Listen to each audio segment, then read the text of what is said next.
ላለፉት 9 ዓመታት የኢትዮጵያ አየር ኃይል በብዙ ከፍታ በብዙ ዝቅታ ውስጥ አልፏል።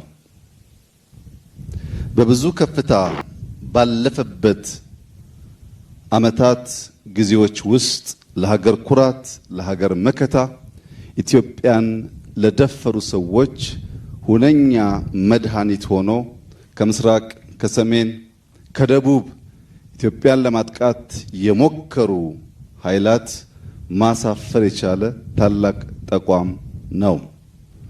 ከኢትዮጵያ በተጨማሪ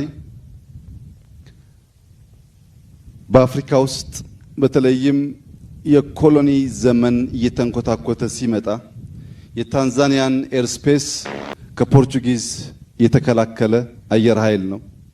በብዙ የአፍሪካ ሀገራት ሰላም አስከባሪ ሆነን ስንሰማራ በሰላም አስከባሪነት ከስፔሻል ፎርስ ከእግረኛው ጦር በተጨማሪ አየር ኃይላችን ለአፍሪካ የማይናቅ አስተዋጽኦ ያደረገ ስመጥር ታላቅ ተቋም ነው።